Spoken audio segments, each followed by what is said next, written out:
Siguro kung kailangan naman kasi sa story, masarap siyang gawin eh. Like kung kailangan talaga siya sa kwento, kumbaga kailangan siya dun eh. So bakit ka magsasawang gawin kung parte siya ng storytelling?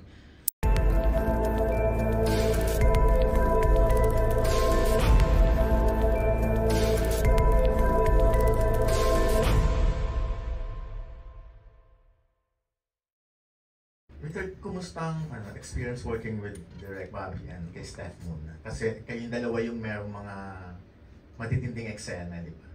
Kay Steph po, masarap kay eksena si Steph. Masarap.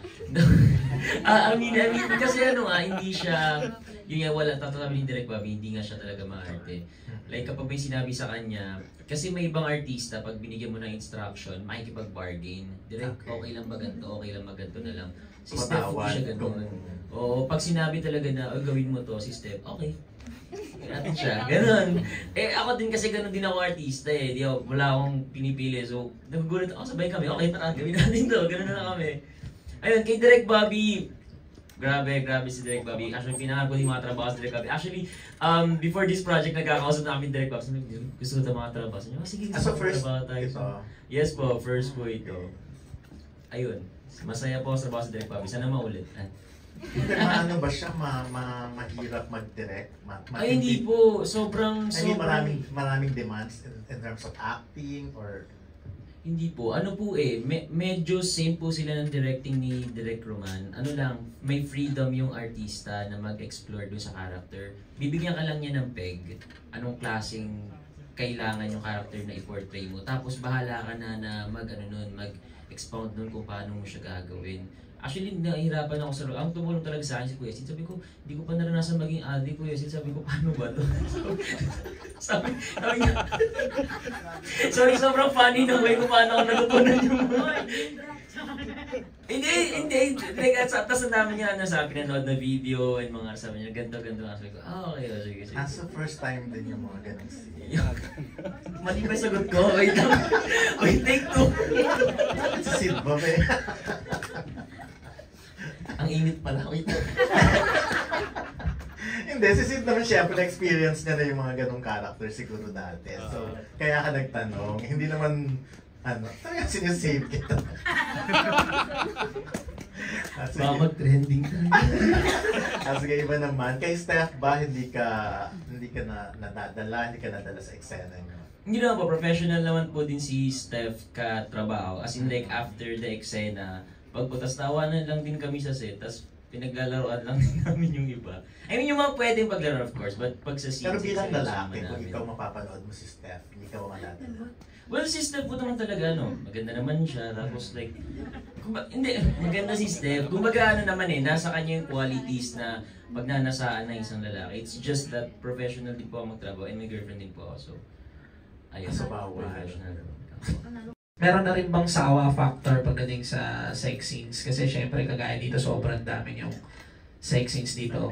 Tapos sunod-sunod din yung mga projects na hindi naman nawawala yun kasi Viva Max nga.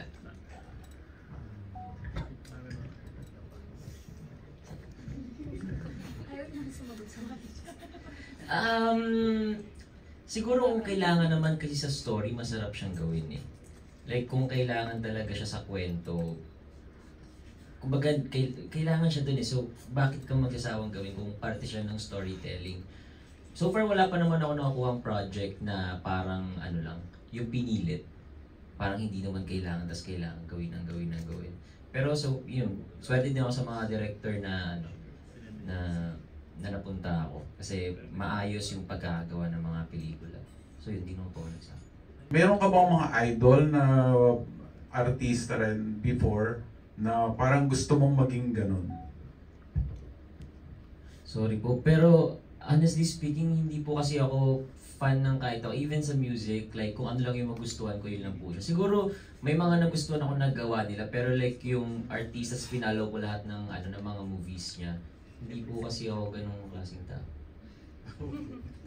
Sorry. Parang nakikita namin na parang although parang nagbitaw na rin ng salita si Sienna, medyo graduate na siya sa pagpapasexy. Parang ini-imagine mo ba na you'll be the next Sian or yung mga susunod na makikita sa mga Viva Max? And how far can you go doing some Viva Max film? Oh, siya. To be honest, wala po akong pinepeg na maging someday.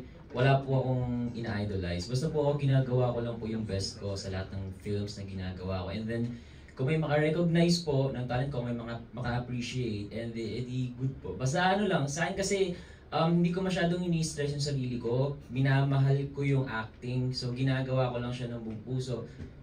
Love ko siya, yun lang. Ginagawa ko siya kasi passion ko siya. But I'm not, pag ginawa ko to, I'm not aiming na, ay, gagalingan ko yung scene na to kasi gusto ko manalo ng award.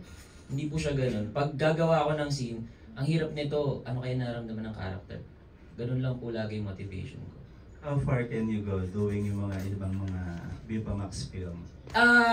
Kahit anong kailangan sa eksena, gagawin ko po. Basta mahalaga sa eksena. Frontal. Wala po akong problema kung sobrang ganda po ng material and magaling po yung director. Yun pa po, yung ano lang din po, siguro ngayon kasi swerte ako sa mga director na pupuntahan ko na magagaling po sila and magaganda po yung material, kaya hindi po talaga ako nakikipag-bargain. Pag sinabi niya na gawin yung isang bagay, ginagawa ko po talaga. Sa Lechoneras po, humiga sa tain ng baboy, higa po talaga ako. Wala po akong pakailan. Pero yun nga, kapag nabigyan po ako ng material na kailangan po mag-frontal or mga ganun, mag-check din po ako. Babasahin ko din yung script kung kailangan ba talaga. Kung makikita ko na hindi, tatry ko makipag-bargain. Pag hindi, let's see. We'll cross the bridge when we get there. In fairness to you, nakipagsabayan ka kay Mercedes Cabral kanina dun sa Sobrang scene. kabadong-kabado And po how ako was kay the Miss scene? Mercedes. Yeah, and how was working with her doing this? Actually po, one take. Hindi po kami nag-usap ni Miss Mercedes sa tent. Kasi nga, kumbaga pinapreserve namin yung distance between us. Pero after the scene, after nang i-take yun, nag-usap naman na kami. Pero yun nga, habang tinitake siya, sobrang tagal kasi noon kasi like, kukunin yung isang angle tapos, I think yung isang scene lang na yun, yung sa bahay lang, parang 4 hours namin sinunod. 4 hours po namin sinunod kasi last pong ko yun that day, kaya no oras ako binaba. Pero yun nga, nasa 3 or 4 hours po namin sinunod yun. Tapos parang every minute yata ako nagsusorry kay Miss Mercedes kasi kailangan ko siyang hawakan, di ba? Tapos gagano ko. Takot na takot ako sa kanya. Kung Mercedes, nasaktan po ba kayo? Nagalusan po ba kayo? Yun, ingat na ingat po ako. Siyempre, Mercedes Cabral po yun eh.